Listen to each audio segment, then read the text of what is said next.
Okay. Hello. Hello. Happy Hump Day Wednesday. I feel, you know, I was thinking of things to do today, and I had some meetings, so I had to move the stream around, which happens. Hey, Don Rossavelli, welcome. Don Rossavelli, you were told this is a live broadcast. It's kind of a half dead broadcast. Actually, the most recent thing that has happened with me is I think Any Dice has just broken my mind. I'm just trying to figure out. I'm trying to figure out some 2d6 odds. Hey, Ian. And I was just fiddling around before I launched the stream. Okay, Any Dice, show me. 2d6 equals 3, and it gives me 5.56, which is, I think, around right. Sometimes you'll see it as 5.55%, 5.56%. Great. All right. And I want to know, but I want to know not just 3, but I want to know 2d6 equals, whether it equals 3 or 4. If you do them separately, you end up with the odds of rolling exactly a 4 on 2d6 is 8.33%. So great. So if I were to do those separately, then I could put Any Dice, put those in. I get 5.56, 8.33, add them together, and I get what, 13.89, I guess, or 8, depending on how you round your numbers. 13.88, 13.89. Great, fine. If I want to do all that math for each one, but I have some values that I'm trying to set up. And so I have a few of these combinations. So what I'd rather do is say something like, okay, give me the output of 2d6 equals 3 or 4. If I run that through Any Dice, I get a slightly different number, and I don't know why. And I've actually tried it 2 ways. I wrote my own function to do the thing, and I also used Any Dice's just built in. And they're both giving me the same thing, which is instead of giving me 13.88 or 89, they're giving me 13.43. And granted, it's a super small difference, not a big deal, but I just don't know why it's giving me what is. I mean, it's not even theoretical because the numbers and the things aren't. The number of dice I'm rolling and the permutation and everything, the probabilities we're looking at are actually very simple. It's like you can count them on your fingers, right? Okay, how many ways can you roll a 3-sided die? There's 2. 2 dice, one rolls a 1, one rolls a 2, or one rolls a 2 and one rolls a 1. Great. So you take 2 divided by 36, you get 5.56. There are 3 ways, I think, of rolling a 4, which is 2, 2, which only counts as 1 because both dice have to be 2, 3, 1, and 1, 3. So that gives you 3 ways. So you take 3 divided by 36, and you get that 8.33 number. If you take 5 divided by 36, you get that 13.88 or 89 number, 5 divided by 36. So it's not something where in which I just don't know, but it's kind of throwing me into doubt. If Any Dice is wrong about this, even though it's not super significant, especially for my use case, I start to wonder, like, is it just wrong? Is there some glitch in the machine somewhere? Have I been looking at it when I'm trying to do stuff that's more complicated, and it's been either subtly or maybe more grossly wrong, depending on how far we're doing it? I just don't understand, and I haven't been able to wrap my brain around it. Brian Smith says, yeah, I found a glitch in the Matrix, and the agents are coming. I'll wait. I'll watch for my cat to transform into Agent Smith, and when that happens, I'll you'll hear my screams of pain, so you'll know what's going on. And Don says that, yeah, I fell down the Any Dice rabbit hole. Yeah, never tell me the odds. Yeah, exactly not. So I guess I'm just gonna add. I'll just do the odds individually and add them together. But it's just a weird variance. It would make me feel better if it was some huge number difference, because then I'd feel like, okay, maybe I'm doing something wrong. Or maybe my little homebrew function doesn't work. But the fact is that doing it just the system way and then doing it my function give me the same result that are both wrong by this weird little number. Weird. And then Ian also asked, did I see Wadabu released a new cave map generator yesterday? I did see it, Ian. And when we do part 2 of a fistful of generators, for a few generators more, let's call it, we'll go back to the Wadabu. I know it's just kind of bad timing. Wadabu, why aren't you paying attention to my streams and giving me some kind of heads up or notice? I would have loved to have just done it with all the rest of the generators. But we'll come back to that. So that's all for my so there's my little side. I don't know, rant isn't even really the right word. my little sign thing of what's got me bugged at the moment. I haven't moved my game board stuff over from my old whiteboard to my new one, to Ouija. So I'm probably gonna have to start over with that. So when I flip over to the board, you're gonna see it's blank, and I'll start adding in details. I know it's been a long time. Okay, well, there's probably a lot of things to say here. My games, they run very infrequently. They run very infrequently these days. Just schedules being what they are, and even though I'm only 3 of us down from 4, one of my players had to take a leave of absence. We're not sure if it's forever or just for now, but they're a growing family and just work, everything kind of, it's crazy for different folks, has sent them away. So it's been a while since I've done one of these, and it's just one of the things, even I'm actually the one with the easiest schedule in terms of gaming, since I don't really have anything. I don't have any obligations in the evening times, mostly, other than family stuff. I have a lot of family obligation stuff that we try to plan, but I take, I pick that one day, or whatever day it is. I pick that one day to be, okay, this is going to be my gaming night. But the other folks, and this is what happens, I guess, my daughter's 8, so she doesn't yet have lots of kind of after school activities that go into the night. But I know, like, my brother-in-law and other folks, and your kids get a little bit older and they're starting to do sports stuff that starts to eat into your weekends and into your evenings as they're doing kind of evening activities. I don't have that yet, so I'm pretty free and clear. Some of the other, we're all dads in our little gaming group here, so it's can be a little bit dicier, and some folks have to travel for work on occasion, so it's been kind of a bear just to get games scheduled. So I'm going to cover a few things, and I apologize if it's stuff that I've covered elsewhere, and there may be gaps which I'm missing something here or there. But there is something. So last night, I guess maybe I'll start. I don't even know in the intervening stuff. So the one thing that happened was, just to give like a broad overview, I put my party on a course to essentially keep on the Borderlands. There's no Borderlands in my area. There's kind of sort of a keep, but the Caves of Chaos and the idea that there's a cult of chaos operating out of these caves, and I'm using the map from B2. That's basically what they're on. I say on course because I play pretty much as a sandbox, so they're not under any obligations to do that. Or I should say, they're not under any meta obligations to do that. They have created their own obligations to do this. There was some nastiness with a guy that they kidnapped that then escaped, that then got in with the local lord. His name's Bogwig, and Bogwig kind of, it's sort of in there in this jousting back and forth between this.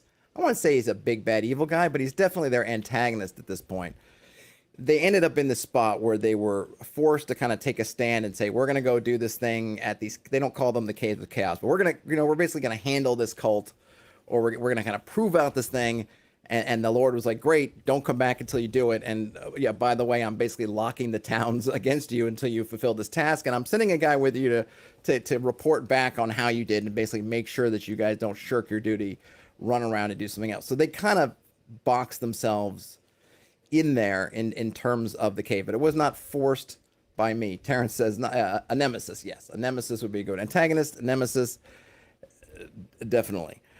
So they've been working on the caves and going back and forth, and it's been a little bit hard for them because, well, they've lost the towns. But to me, I thought in the world, I thought it was an appropriate escalation of this thing we're doing with Bogwig, where they're going, and Bogwig's like, these guys are bad. These are bad people. They waylaid me and tried to essentially force me into indentured service, which they kind of did. To be honest, they kind of did.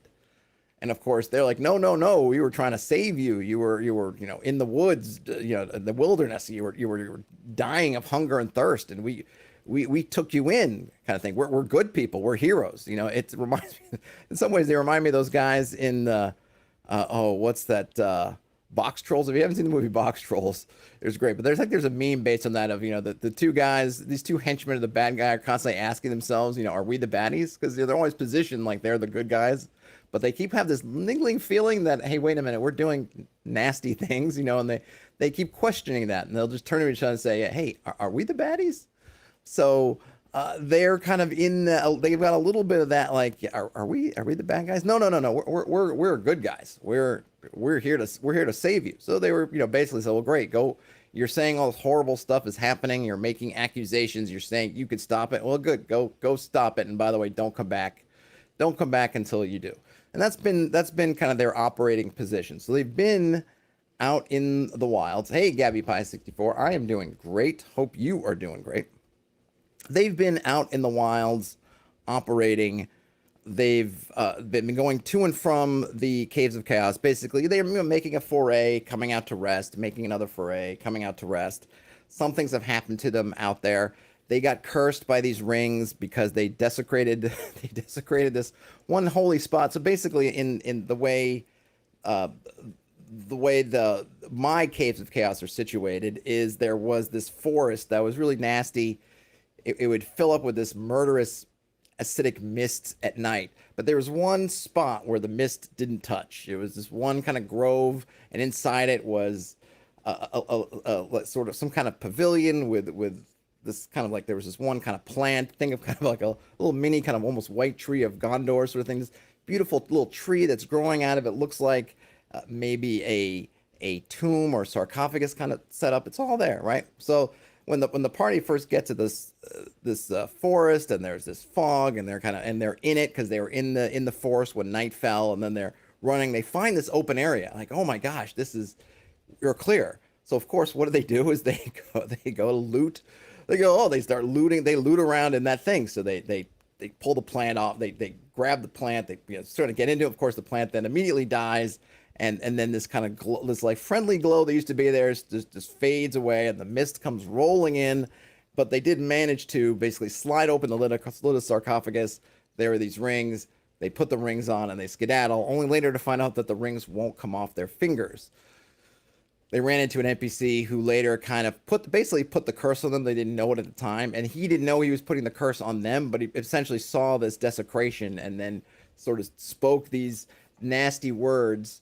And did it. Well, Brian Smith says they looted a tree to death. It was more like the tree and the thing was basically this resting place that was kind of mystical, magical, holy in a sense. And when they desecrated the tomb, they killed the thing keeping this plant alive. So it was kind of one in the same. It wasn't just like it wasn't like a grand tree. It was this kind of small, delicate tree-like plant growing out of this thing. And they basically ransacked it. So yeah, to answer your question, yes, they looted a tree to death.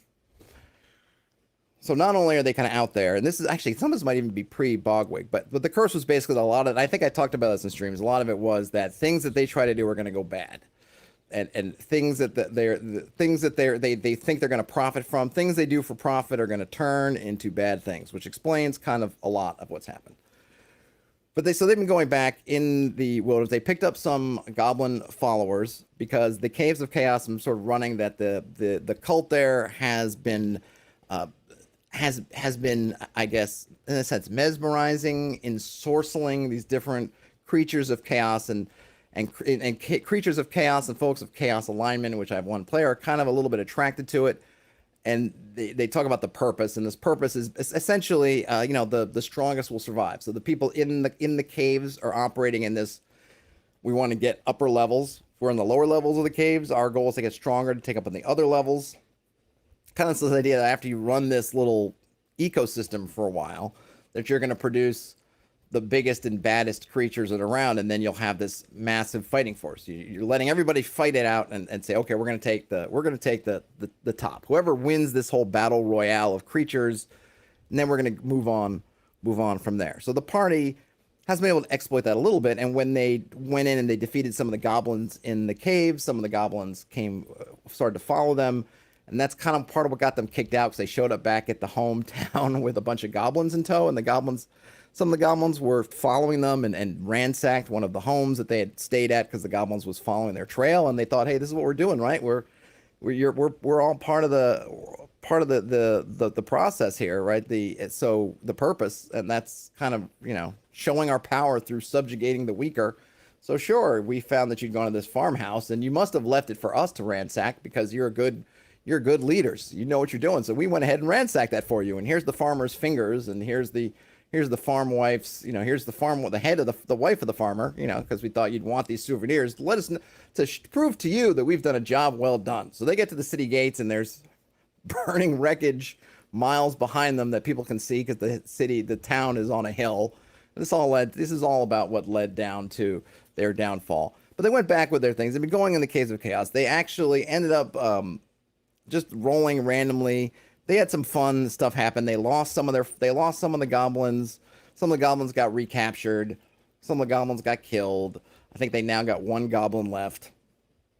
And then in one big thing, they actually ran into some of their goblins because they sent some goblins ahead of them. Like, look, we can't have you guys tagging behind us.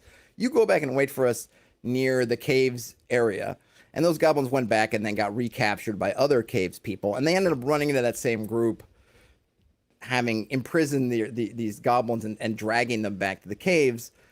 The character of the player who has since taken leave of absence, and I wonder if they knew because they just decided to go gung ho, yeah. It was one on three, charge in there, and the other players, they didn't respond quickly. And I think I've probably touched upon this before, that my players, they could be a little bit deliberate, and some of that is great, and I appreciate that. But sometimes, as playing some of these games, you kind of have to act fast, because when you act, there are times where you just have to do something, because when you're not doing something, the dice are being rolled, time is ticking, and bad things are happening. So the one guy goes sprinting off, like, haha, really, like, haha, literally, charges off. He's got his crossbow in hand that they love their crossbow. They had named the crossbow, and the crossbow did its work. His hand crossbow, pew, first thing fires and kills one of these hobgoblins that was doing it. Kills one of the hobgoblins. So now it's just started off on 3-on-1. Now it's just a 2-on-1. And he's doing it. And the other two players, one of them decides to do kind of a big end around loop around. I'm not sure exactly what their plan was. Oh, because I think what happened was one of the hobgoblins decided to just take the prisoners and go, and left some comrades to deal with this charging whomever, the stranger who's just charged in their midst. They're like, okay, well, three of us will handle this guy. You take the prisoners and go. So one of the players, I think, also thought that, oh, maybe he's got this in hand, and decided to chase after the train of prisoners and not support their friend. And the other one was just kind of slow. So it turned out, okay, bam, first round, takes out one guy, looking good. Went south after that. The next round, the other two roll up, whack him down. I think there might even been another turn where he tried to hit, missed, and then it was, all right, you're dying, basically. And the hobgoblins were using these kind of whips. I think whips are a chain or something. And I put him in, and I kind of had him in sort of using him as a human shield, literally human hobgoblins using human shield. And at this point, the other player comes up, and the other player now, there's his character, and he, of all of the three players, the one who now is in this really tough spot is the one who's the least decisive in terms of in the moment. They're really trying to think out their position, what to do. Can we negotiate? Can we do that? And I remember the one player, the player whose character was in jeopardy was like, do something, just do it. It really made it kind of a movie moment. Just do it. And then he did finally do it, but I forget what exactly he tried to do. He tried to hit them, do something else, it missed, and then the hobgoblin was like, all right, and then kind of slit the guy's throat, let him die. So ended that PC. He did end up creating another PC from a hireling. It's always good to have your hirelings around, because then it gives you someone immediately there for a PC to just turn into a new PC. But they never really got to play that player, because then everything happened where they left. So now they went from kind of three players down to two. They ended up with 5 or 6 goblins, a couple of forays into the caves, and they'd been down. They're down they down all their goblins but one. They're down to one. They went start off at like 8 or 9 or 10, and now they're down to one. They had some bad luck. They were in one of the rooms, the den of kind of the leader, or the kind of the bedroom of the leader of the goblins that are in whatever cave entrance 3, I think it is, whichever one. and they spent a lot of time looting and making a lot of noise. And I rolled some dice and said, oh, that one of the creatures who's in here is a necromancer who then animated the bodies that I had told them were stacked behind them in the room they'd come through. Basically victims of an earlier battle of theirs that were left there, but when they came back, they were neatly stacked up, which gave them a little bit of pause, but they didn't think too much about it. And then when they tried to leave the room, they see these shambling, shuffling creatures coming down the hallway towards them, recognize them as, oh, these are the things they kill that are still alive. It ended up being a bit of a meat grinder. They had some good tactics, but they lost all the in their tactics. They, I suppose, made a good choice of putting the goblins in front, eating up the damage, so they only have one left. Brian Smith says, my players do this too. One jumps in, the others leave them to figure it out while pursuing some other random thing. Sometimes I think they want to kill their PCs. I did kind of think the one guy, maybe he was tired of his PC or just needed a good exit point. I'm not sure, because he did make another PC and it seemed like, he was down to go forward. I'm not sure, but yeah, you can end up in that situation in which one player is like, yeah, and then the other ones are like, no. In this one, it was weird because they were just kind of slow. And then the one thing is the kind of, so the one player just dithered too much in that situation. And it's just, it was kind of his character flaw in a sense is that he's just very deliberate. And he doesn't want to take undue risk. And this was putting him in a spot that was very high risk. And he was having trouble figuring out what to do. And he was trying to do things to kind of play it out. And I was like, look, time's running out. Like you have a limited moment here to do something before this guy slits his throat. Like you don't have time to try 800 different things. Like you're going to have to make a move, either negotiate, because I think the Hobgoblin was saying, drop your weapon, basically surrender.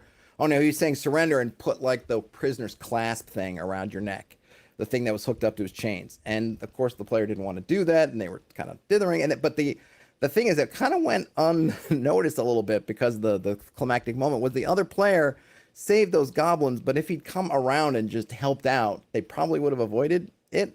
But he was chasing that other objective, which wasn't necessarily bad, but it was one of those things that I thought maybe a lesson that went kind of unnoted was, hey, how about don't chase the secondary objectives when one of your guys is down.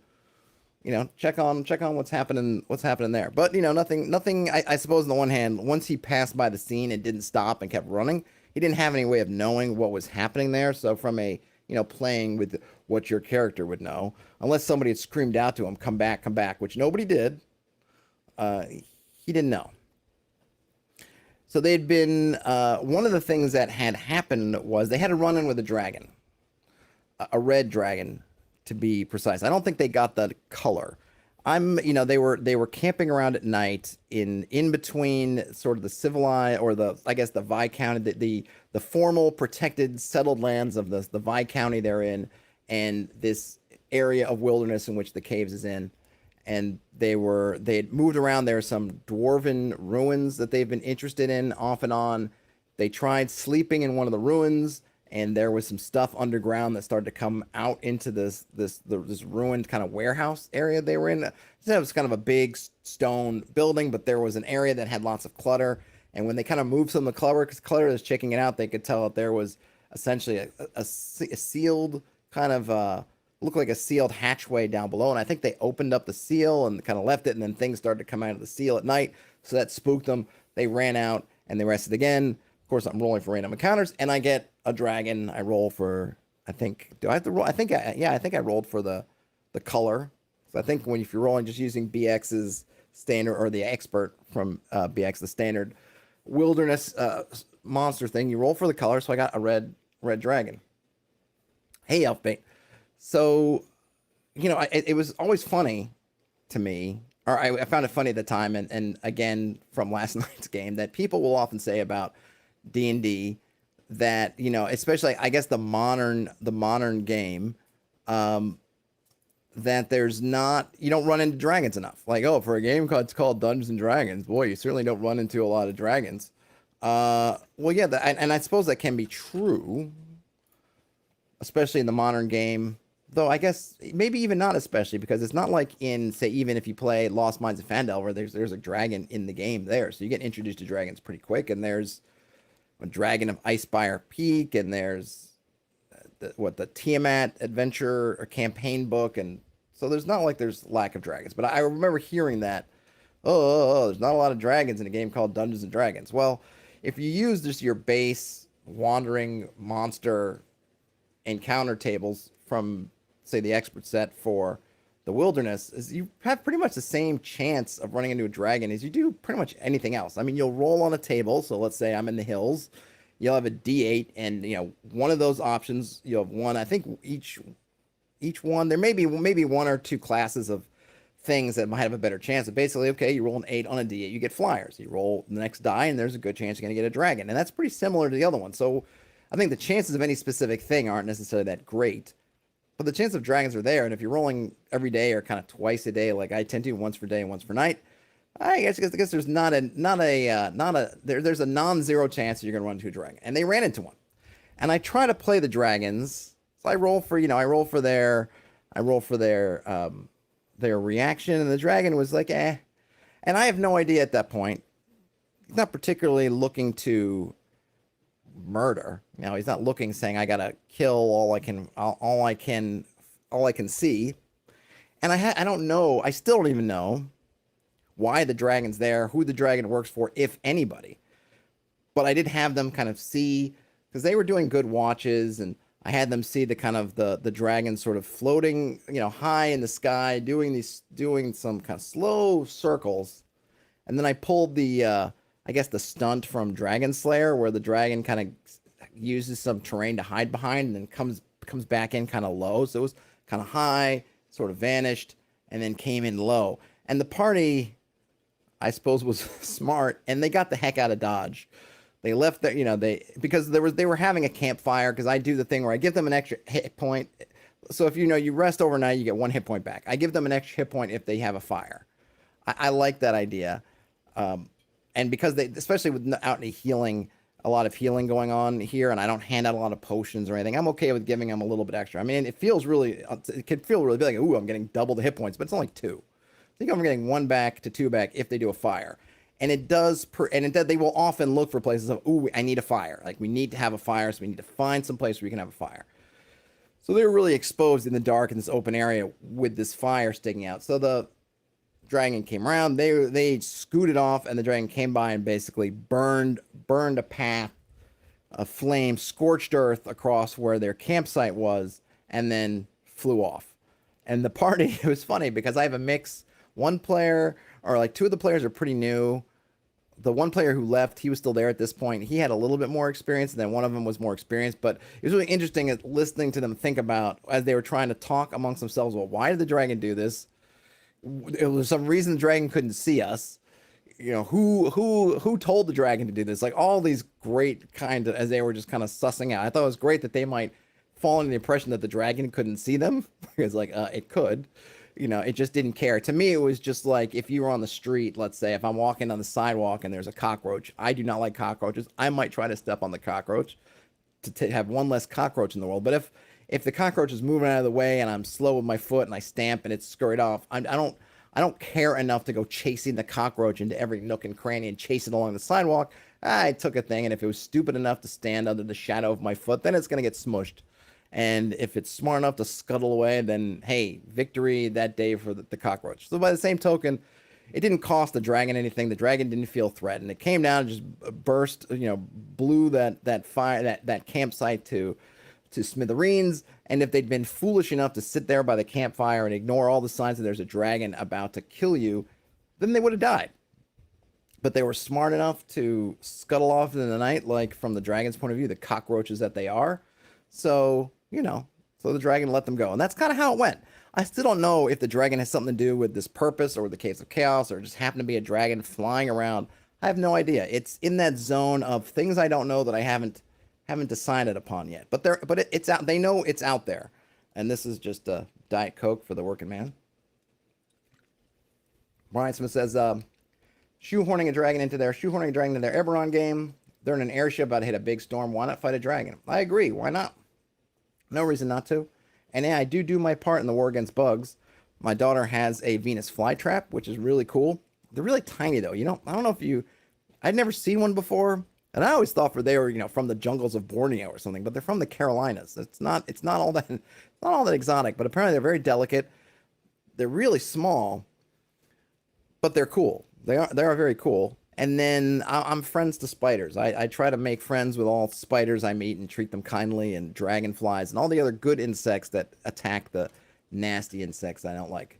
Don likes the campfire idea. Yeah, it's a good one. And I would even say if you could do something like a cooked meal, I'd give you something else. I'm all about giving choices.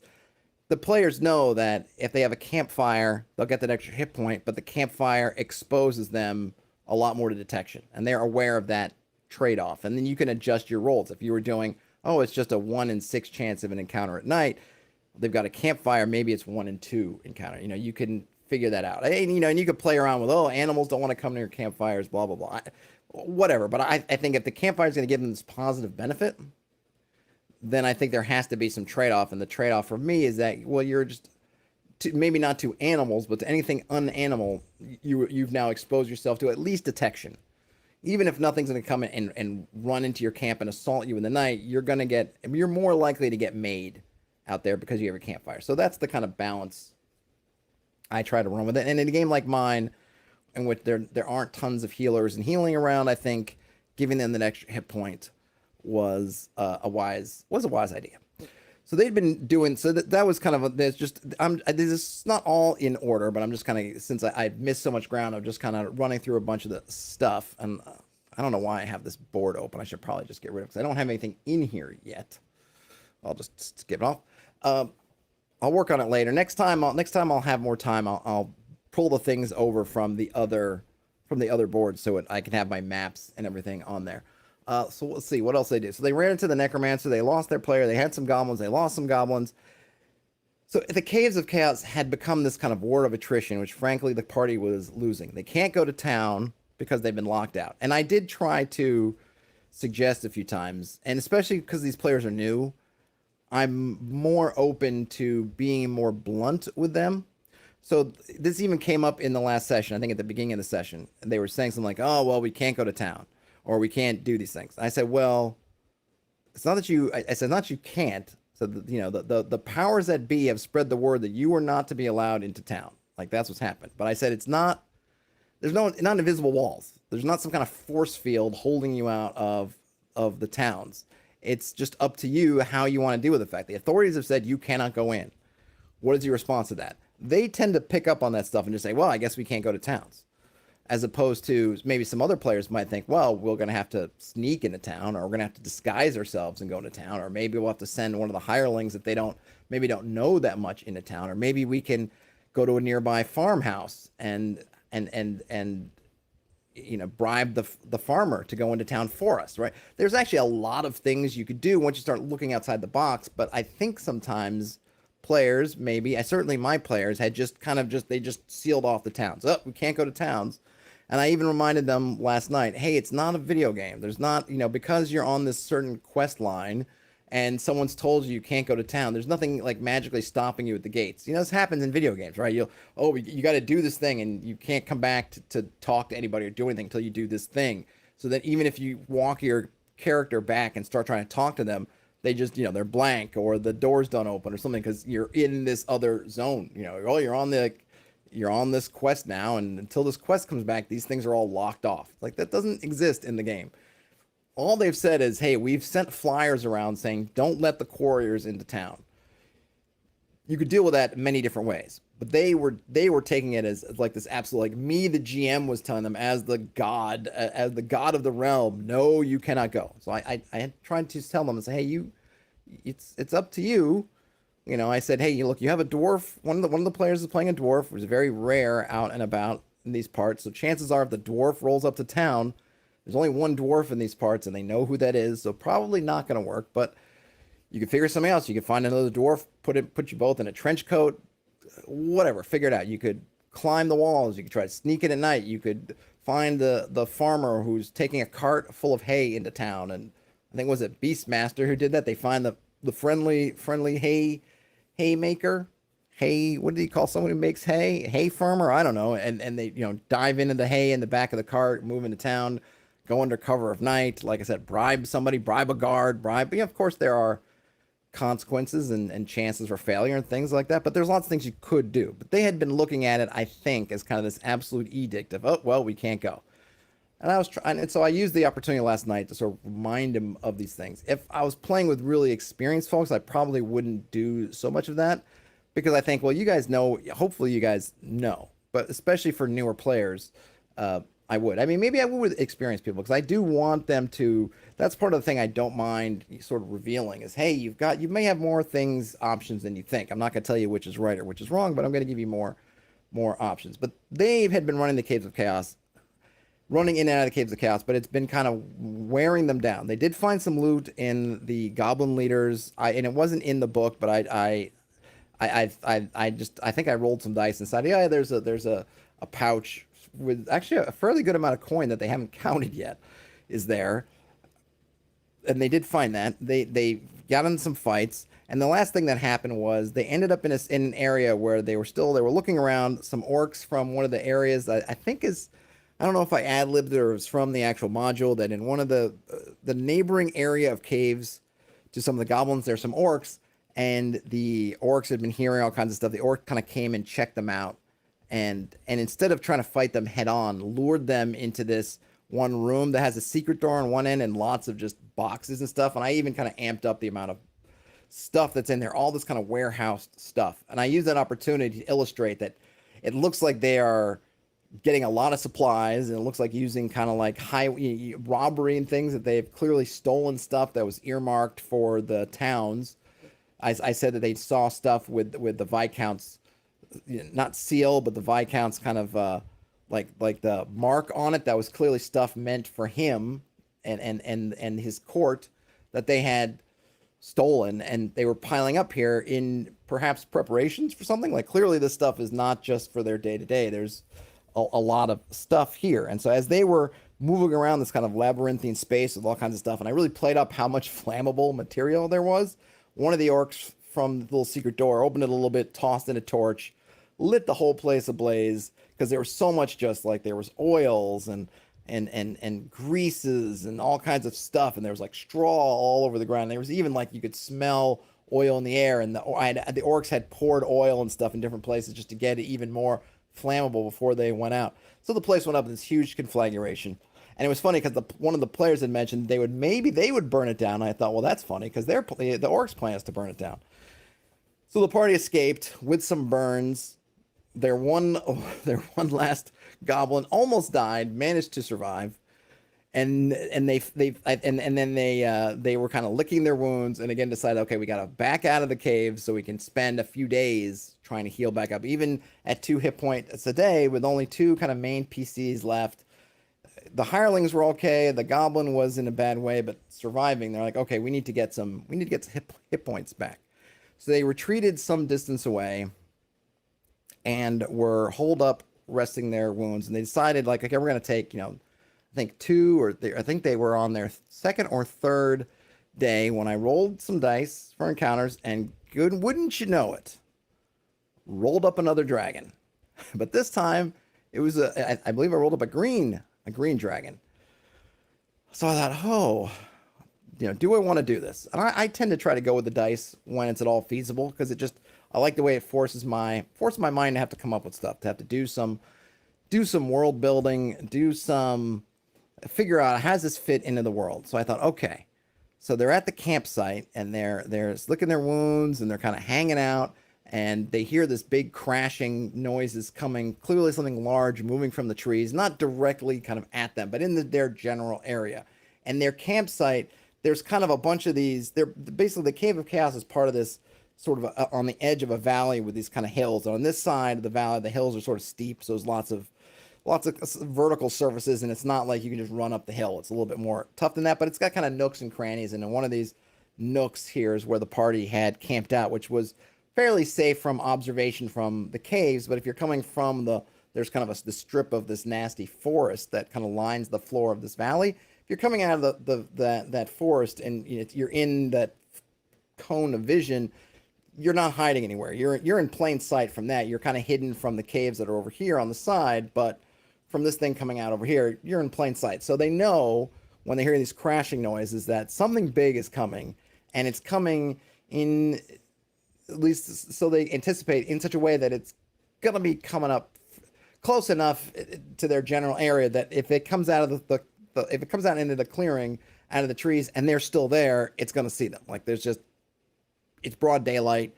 It's like 2:30, 3 o'clock in the afternoon, somewhere in there. You're going to see them. So they thought about, well, can we scramble up the side of the hill? And I said, well, you can, but it's going to be more of a hand over foot kind of scramble because there are all these kind of vertical rock faces and kind of, there are some scrubs and some trees higher up, but there's kind of some loose rock and just kind of dirt and some grass, but it's kind of steep here. It's not, it doesn't have an incline you can just run just trucking up. You're going to have to use all hands and feet. And they didn't like that idea. They also thought, well, if we fall down, will we take damage? And I said, yeah, because you're probably gonna have to go up more than 10 feet. And if you fall back from 10 feet, and if you don't slide down, if you literally fall backwards, then yes, you would take damage. So they didn't like that idea. So then, and I gave them a lot of time. I just decided that I was thinking about this dragon. I was kind of mulling around in my head what's going on with the dragon. I was rolling dice about the dragon. So I was like, okay. And I went through and it's a green dragon, and I ended up positing that's a bit more powerful than your average green dragon. I actually used the table to roll to see if it could speak, and it could, and it had spells. So I was kind of mulling this over in my mind. So I was like, I'm going to give them some rope. I'm going to have the dragon kind of slowly making its way. And I was thinking about, well, why is it slowly making its way? Like, what is it making its way to do? I was kind of thinking about these things. I said, well, I'll give the player some latitude. It's this great kind of looming danger that's coming. They don't know what it is. They just know that it's big, and let's see what they do. Well, the dwarf decides that the dwarf class in my game has this ability to summon earth elementals, but it takes 10 minutes per hit die to cast. So I use this hero dice system where you have a number of dice, and you can basically use dice to do different things. And one of the things you use dice for is spell casting. But you have to basically say how many dice you're using, and then depending on what you roll, you might lose the dice, or you might get them back again. In terms of this ability, which it's not quite it's kind of a mix between like a class ability and a spell. In any case, how many dice he has to roll. He basically, you say how big the elemental they're trying to do in hit dice, and that determines the target number you need to roll with the dice that you're using, and also how long it takes. And the minimum is 10 minutes per hit die, or that's not the minimum. So it takes 10 minutes per hit die. So he decides he's going to try to summon a 1-hit die elemental. Now, what a 1-hit die earth elemental is going to do against this 8+ hit die dragon, I don't know. I don't know what the plan was, but that's what he's doing. But it takes 10 minutes. So he's got to sit around in this campsite and do this whole ritual. And I told him, this ritual, it's not quiet. This is not a stealthy, you're hiding behind a little rock and you're going, how would you, I mean, you're moving around, you're exhorting the ground, you're pleading, whatever. It's very obvious, loud, non-stealthy magic. But like, hey, you want to do it? Great. You want to do it? And I say, hey, okay, I'll roll some dice to see. Because I didn't know what the timing, I had no idea what the timing would be. I'd already given them some time. And I thought, well, I'll roll some dice to see exactly how long until the dragon just pops out of the woods. And I rolled 9 minutes. So the poor dwarf is just at the crescendos of all his spell summoning. And here the dragon's head pops out. And he's got 1 minute left. So that was kind of a funny thing. Like, he's doing the stuff, and then there's a dragon who doesn't necessarily see him yet, but he's in the middle of about to start yelling about elementals and things. And then the dragon's head pops out. The other player decided to take the rest of the hirelings and then scoot off. Run out, just kind of get away. I don't even know if his plan was to get away, but put some distance between him and the dragon. But he's in the kind of the clearing. So the dragon pops his head out. I say, okay, what are you gonna? So the dragon's popping its head out. It hasn't kind of focused yet. Maybe the sun's in its eyes for a second. And I'm like, okay, dwarf, you're in the middle of this ritual. You need another minute before your massive 1-hit die elemental's gonna come out. If you're, and he did succeed on the roll. So the 1-hit die elemental would come out, but you need another minute. Are you going to take that minute, or are you going to do something else? And he smartly says, nope, I dive in. Is there a bush or something I can? And I was like, yeah, sure, there's a bush. Like, I dive under the bush. I'm like, all right, so you're diving under the bush. I have the dragon look around. And I end up saying, let me roll a couple of surprise to see who surprises who. Or in terms of the dragon. So I rolled once. Does the dragon notice the dwarf who's, maybe it was a little bit hidden for the moment, obscured, dive into the bush? No, doesn't see the dwarf right away, but does see the guys running down because they've made some good distance, but they're in the open basically. So the dragon's like looking, and he kind of sees, and then I have the dragon start essentially just talking to itself, and I had came up with this idea. So if one, part of the things that the Caves of Chaos, when it has several forms, it is kind of mesmerized or ensorcelled some folks, and then for other creatures, I was using that Illerth stone from Stephen R. Donaldson, kind of early Illerth stone, this kind of stone that the high priests of chaos have been sort of using to corrupt or dominate creatures, and they've been putting slivers of the stone into things. And they'd run into this giant toad in the swamp that had a sliver. They ran into a gargoyle that had a sliver, and the dragon also has a sliver. So this is so the dwarf does see that, oh, this dragon's under the same kind of domination that these other things would have been in. And I have so the dragon, he's there, and the dragon's not particularly hostile. And I started to think about, I looked up, okay, green dragons, what do? They do like this, basically like I think in the expert site, it's kind of chlorine mist, right? And it's the same kind of mist that essentially I said, this is pretty much the mist that the forest emits at night. So I said in my head, well, what if that the dragon, or that whatever the Caves of Chaos, these evil, the evil cult have been doing, was having the dragon, forcing the dragon to breathe out this mist during the nights to essentially screen anything against whatever they're doing. So that during the night it would, and so I had the dragon being a little bit confused, coming out, looking around, saying, wait a minute, why are those guys running away? I should probably kill them. But I don't, I'm not sure what's going on. Like, I'm a little bit befuddled. Now, it's an evil dragon, but it's, in terms of at least how I'm playing it, this dragon, it doesn't want other things to dominate. The fact that it knows that it hasn't been in complete control, but that whatever it is has loosened it from the control. It has felt that it has been under some kind of domination, but the domination hasn't been totally relieved. You can still feel it. You can still feel it back there, but the reins have been loosened a bit, and it's got some self-control. It's got its own. It can do its own thing now to some limited degree. It doesn't know for how long. It doesn't know why. Just knows that it has it. I, as a GM, I don't know why yet, but it's an interesting idea that maybe the cult wants the dragon to do something else, and in this moment it said, yeah, we'll stop you doing this. We'll bring you out. Maybe they wanted it to kill the party. I don't know. But in this moment, the dragon has asserted some control back, but it doesn't know how long it can do it, and it wants to know why it doesn't know. And even though once it gets its bearings, it's like, okay, I see there's a dwarf hiding in the bushes. And I played up the fact that the dragon is really kind of powerful. It's like, yeah, I know there are guys running around back there. Because then the other player, his idea was to come circle around the trees and stuff, and I just had the dragon kind of just know. I'm like, it knows the dragon. The dragon's like, yeah, okay, I can sense that there's some guys running around in the back. I see you in the bushes, dwarf. I should probably kill you. But you're kind of inconsequential to me, and I don't like what I've just discovered is happening. And so he's talking it out, and I have him talking out loud, trying to reason through a little bit what's been going on. And the character, the dwarf, seizes the moment to then start explaining things to the dragon. Well, I noticed you have this, oh, great dragon, you've got this this thing in your forehead, and we've seen that before with other creatures that have not been under their own control, and the dragon's like, I don't have anything in my forehead. What? Oh, actually, no, I'm sorry. It wasn't even that. The dwarf goes, oh, great dragon. I don't remember if he said, oh, great dragon. It's like, oh, I can show you. I have a mirror in my pack. Let me show you yourself so you can see it yourself. So because the dragon's like, there's nothing out there that could do that to me. Put one over me. I have no, weird stone in my forehead.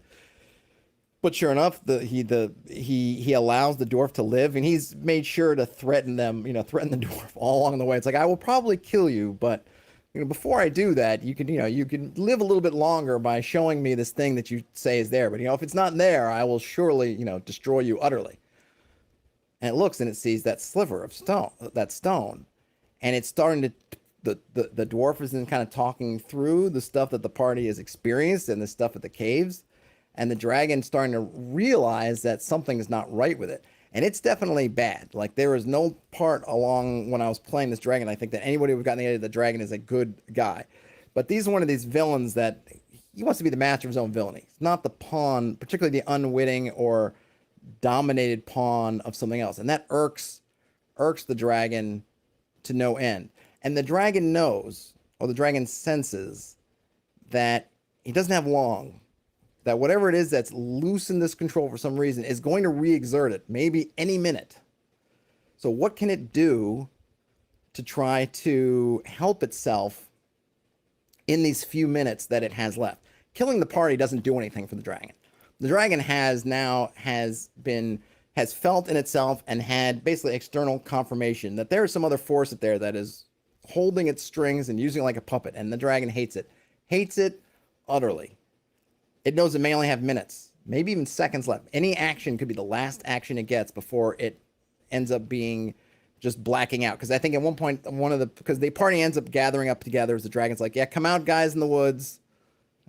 Crashing through the woods. I hear you. I see you. Just come on over here so I can take care of you all at once and I can see you and there'll be no kind of devilry.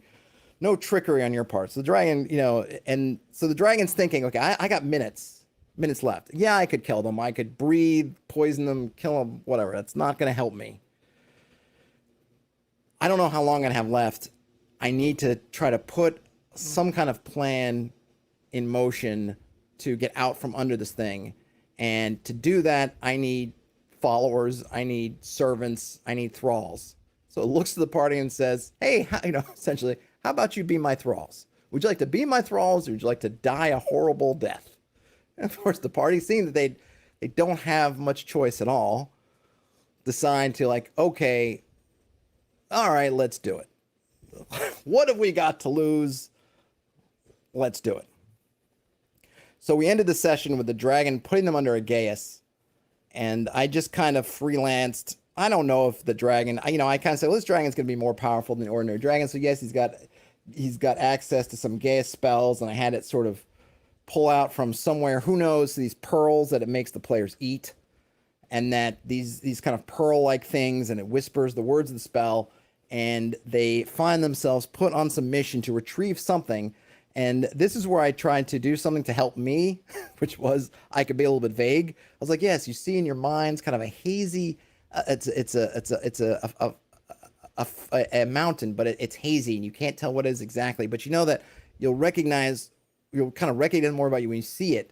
And but it's right now it's not clear to you. And there's something there you're going to bring back, but you can't see it quite yet. It's just outside it's like right on the tip of your tongue. It's right outside you, but further on, you'll get it. And I have the dragon talk about that he's given them a directive, and that if they don't follow the directive, horrible things will happen to them.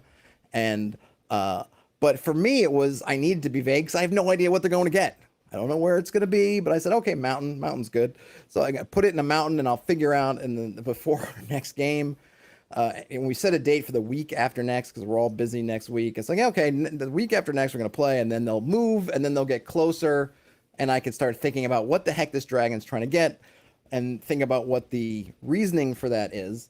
I like the geas because as a spell, it definitely, I didn't call it a geas, said directive, but they know it's magic, but it's not so, if they try to not go this stuff, then sure, I could start to especially old school geas, it's like, oh, you start to feel, you're basically dying if you don't keep the course, but it's very open-ended. It's not, walk in this straight line. Like, they're not dominated in the sense that I'm telling them what to do every step of the way. It's like, no, you just have to follow this thing.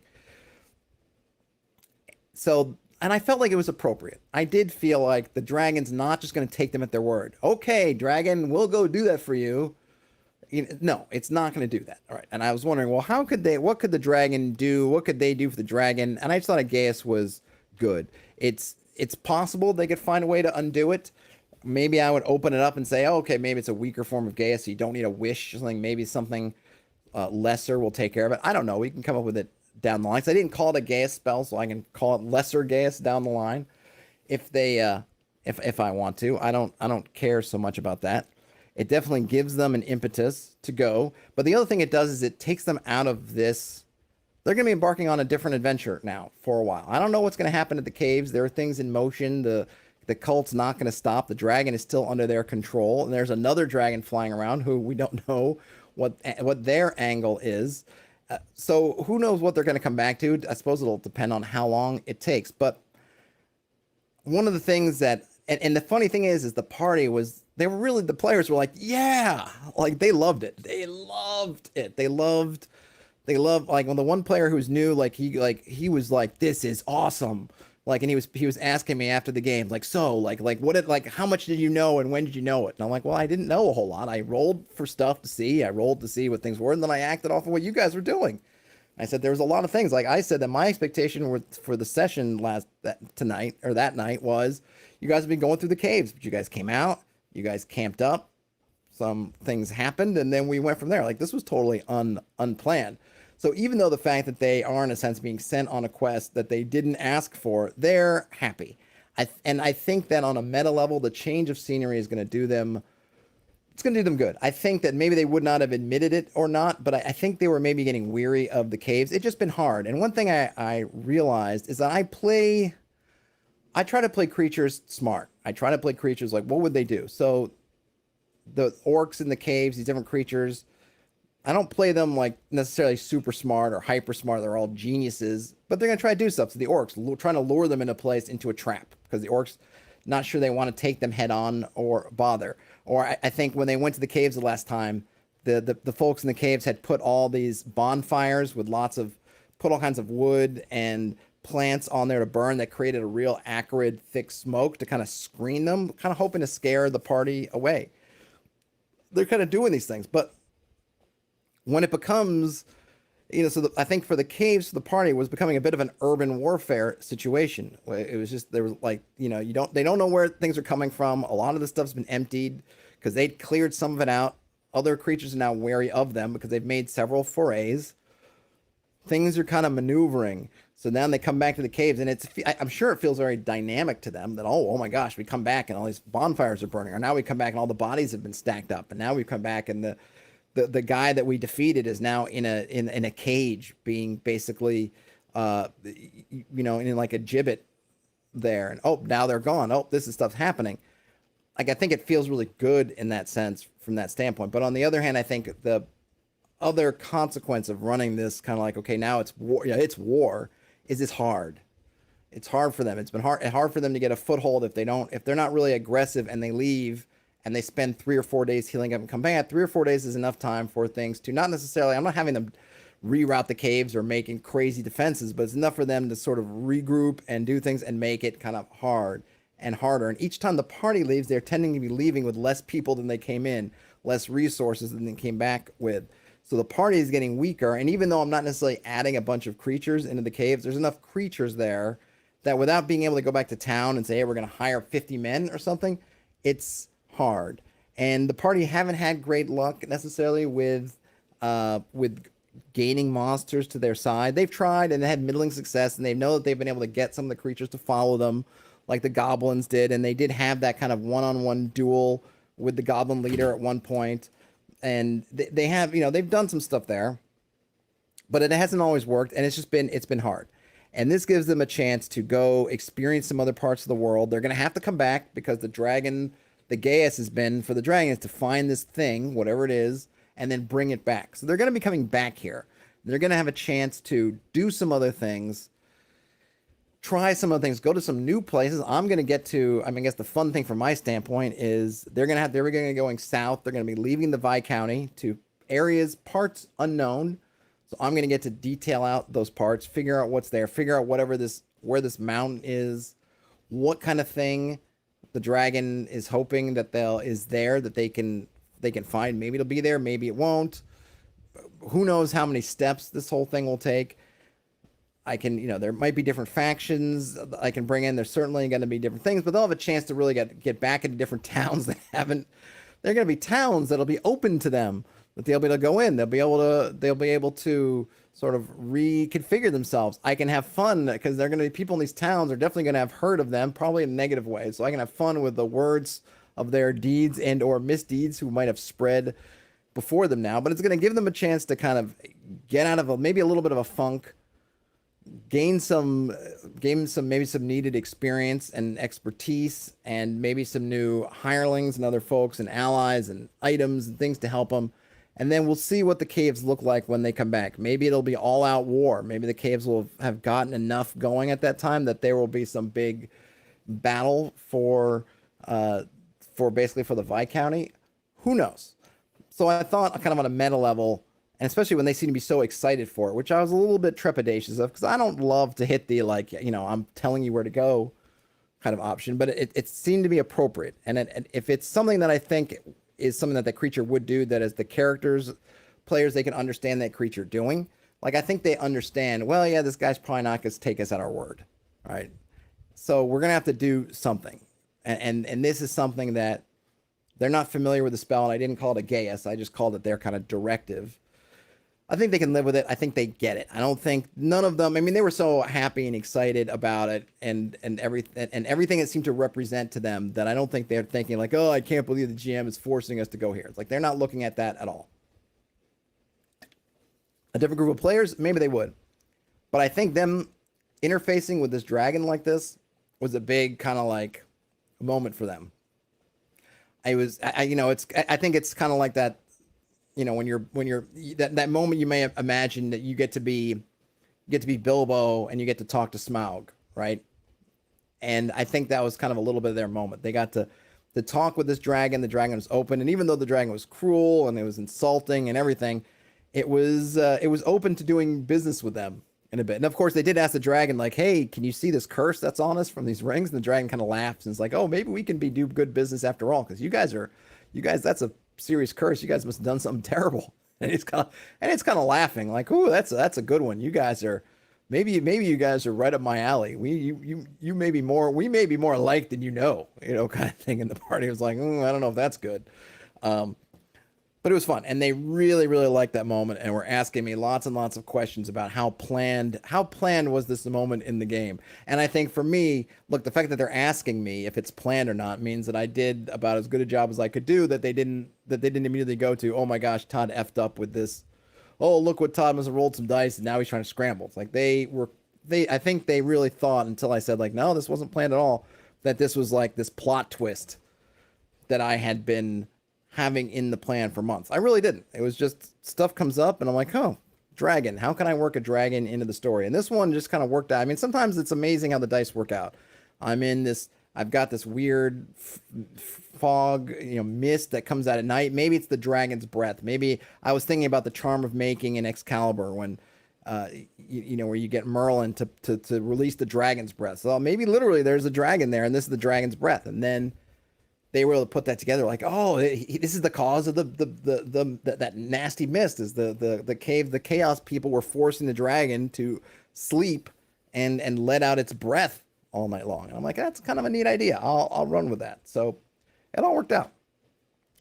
So the big lessons I think were, one, if I was gonna kind of go back and just recap some of the things, pretty much the thing I talked about at the end. I think I could have had the dragon ask them to do a lot of things. But I thought maybe giving them a chance to do something different might be good, because I felt like they're kind of running up, not against a physical wall, that maybe they need to kind of change of scenery. And granted, they did put themselves in this mess, right? It was their own doing that got them kind of locked into this. But I think the other thing with the Gaius is that actually helps them is it allows them to go do this other thing without feeling that they're shirking what they're supposed to do. Because I told them, like, you guys can just run away. You guys can leave. It's like, it's no skin off my nose. You guys said, oh my gosh, this Viscounty is effed. We're going to go over to one Viscounty south. Like, hey, you can do that. Like, I told them, you can. Like, they were loath to do it. But by putting them in the Gaius situation, they can actually open it up. It's like, hey, we got to go. We've been forced. Our hands are forced, and we're happy to do it. But from a character standpoint, we're not running away. We were just forced to go. under duress, but we're doing it anyway, kind of thing. And just opening up a possibility for them or something new that they can kind of dig into, because they were making slow headway, but it was a grind that maybe, maybe they needed a change to come back to. And I think when I was thinking about what the dragon could ask them to do, I could have had the dragon ask them to do something extremely local. I could have had the dragon, do something else, like, oh, just go into this cave right down the way, or oh, go in here. But I thought, no, I'm not going to do that. I want to give them some new horizons, open up the world a bit, and let them really kind of take on a new challenge for a bit. And then, like I said, they're going to have to come back. So they're going to come back to the caves, and we'll see what the world is like then, and we'll deal with that. We'll deal with that there. Any thoughts before I close up this one? It's good to finally get a chance to talk all this stuff through. I know some of it's kind of out of order, and I know I covered up some ground I've covered, I think, in previous recaps, but yeah, you want to set the scene and all that. Terrence says, players need a good poke in the back from time to time. Yeah. I mean, this one wasn't entirely there. It wasn't their fault in terms of players. I mean, it was their fault in terms of some of the decisions that they made and some of the things that they said when they, we'll take care of that because we're the good guys. It's like, okay, I'm going to hold you to that, and I'm going to put this, price out there for it. It's like, oh, did we say that? They did kind of bring it on themselves. But yes, I think sometimes it's good to remind them or to put in front of them some different things to do. The Dungeon Minister says that vague is the best description for the next session's goal. I agree, especially when you don't know. And I think the one thing as a GM, I think I even did maybe a whole video of this, is don't box yourself in by saying too much. If you don't know, buy yourself some time. Say it's vague. Even if you need to say, listen, I need to think of this, I'll get back to you next week. Something. Because you end up getting yourself into trouble where you feel like you're racing ahead of whatever they're trying to say to come up with something. You end up coming up with stuff that's, I think, the least, you just haven't had a chance to think it through. And then sometimes you end up either making a decision that you're going to regret later, or you end up giving away something that's you don't want to in terms of information or items, whatever. Never be afraid to just slow it down a bit to give yourself some time to do things the way you want to. Terrence says, also make the dragon have them do something very petty, like polish the scales before mating season starts. Yeah, give him a mani-pedi. Dungeon Minister says, the dragon under control, putting the PCs under control is awesome. They have a quest with someone who no longer wants them to do it. Brilliant. Yeah, I mean, I thought it was a way to give some neat flavor to the dragon. I thought it was, I thought it was a cool idea that this dragon senses that it only has some minutes to do something for itself before this other thing takes control. So he's going to send, while he can, he's going to exert the force he has, use the spells that he's got to do this thing, to start something in motion, to hopefully free himself. And it'll be really fun when the party comes back. If the party does get this thing and get back, like, they're going to have this interesting kind of patron of this dragon. Potentially, maybe, I'm sure the dragon would be interested in taking down the cult because, there can be only one, like, big bad, and the dragon wants to be that one. It's certainly not going to want to bow down to some cult. But if the party helps the dragon take down the cult, it's not like the dragon's not going to take over that network and just be like, great, you've built this throne, now I'm going to sit in it, as opposed to just taking it down for the good.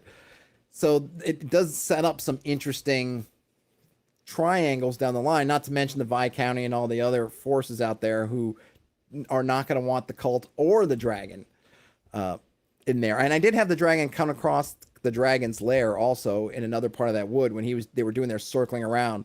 They found this big pit in the ground, and it was kind of like a cenote, and there was they couldn't see the bottom. It was covered in that mist, and they rightfully didn't mess with it. They kind of passed it by, but they did see it, and I think they did ultimately recognize that, oh, maybe that's where the dragon lives. And I was like, yeah, there you go. Yeah, the Dungeon Minister says, in a sense, he offloads his will into the PCs. Yeah, pretty much. That's what's basically what he thought he had the chance to do. Yeah, he did it. So, when the party comes back, and I think the party even asks, like, well, how will we know? Will you be able to give us a signal that you're not under the control of the cult when we come back? And the dragon's like, well, either I'll attack you and kill you, or I won't. So you're not going to know. Get the item. And I think the dragon says, like, well, you get the item, and either you'll give it to me or I'll take it off of your dead bodies after I kill you. But hey, either way, I'll have the item. So that'll be another little puzzle for the party to figure out, is if the dragon is back under full control, or however it works out while they're gone. Like, how are they going to deal with that and get it to them without killing them? Well, that's a good question. One doesn't know. And of course, they could try to come up with their own plot of, because what they can do is they really can fulfill the terms of this Gaius and also try to figure out how to kill the dragon or do something else, right? As long as they're working towards that goal in the Gaius, they have a lot of free reign to do stuff. So they can try to figure out, well, how are we going to take down the dragon after the dragon does whatever it's going to do? Or, ooh, if this item's good for the dragon, maybe it's good for us. There's a lot of possibilities there. So looking forward to it. So we'll see what new horizons they go on. And now I have a lot of stuff that I can roll on in the coming game, the in-game days and weeks over how things are progressing from this cult. Because now the players are leaving. I don't know who else is going to come and really mess with the cult. I think the cult's going to have free reign to continue doing what it's doing. I just really need to figure out how long that's going to take and what are they waiting for? What is that moment when they're going to shoot up their, like the Minas Morgul, their signal up into the sky that it's time to march out? I don't know. I'll have to figure it out. But it was a fun game, and it was very satisfying for the players. I was happy for. I guess I would say one other thing. There's probably not just like dragon moments, but I think that was a moment that probably a lot of players, whether they really know it or want this, they know that they're not at the level to really challenge the dragon, but that they got to kind of be on that same playing field, kind of even as having to toady a little bit and bow and scrape, that they were in that spot. And I think they really enjoyed that social interaction, even if they were in no position to do much. I tried to a balance between the dragon just being utterly domineering, but then also kind of listening to them and allowing them to have a voice in it. So it's not just, I'm just browbeating him as a dragon. Oh, you stupid twerps, you morons, blah, blah, blah. Like, he was tough, and when he could find ways to kind of insult them or tell them that they were pitiful or tell them that they were weak and that he could kill them any moment, he would. But at the same time, he's listening. And when they would say things like, no, this is happening, he's listening to them. And I think they really appreciate that moment. So think about how maybe you can work that stuff in your game, and don't run just to like the combat part, right? Think about, well, what are their goals? Because the dragon looks at these guys and says, yeah, it could be lunch, but I'm not that hungry. I have other ways I can use them, and these are things that have potential. They're out here doing stuff. They've got shown some wherewithal just being here. I'm going to try to use them because I can. So he's using them. Well, all right, folks, if you could give a thumbs up on your way out, that would be awesome. I hope you enjoyed the recap. Let me know. I do want to do these after every game. I know some folks like them. Some folks may not. I don't know. But let me know how you like them. I will do better with my board. Next time I opened it up and I really had just typed a couple things in and left it. I'll try to get my board back in order before the next one. That's all I got for now. If you're not subscribed and you feel like subscribing, that would also be awesome. Otherwise, have a great rest of your day or night, whenever you end up watching or listening to this. I just say as one final note, I reached out to the folks from Tailspire and I got a code. So I will probably, maybe even tomorrow, take a look inside Tailspire, at least do kind of just a sort of first look, fool around in there. I was thinking about, well, what can I do to kind of test it? Could I take like a simple map and try to do it in Tailspire? I don't know. I haven't even opened the app yet. Maybe I'll open it up tonight and just take a quick peek before I bring it on the stream, but I'm really looking forward to getting into that, and we'll do that at some point in the near future. But other than that, folks, enjoy the rest of your day or night. Game on, and I will talk to you later. Bye, everybody.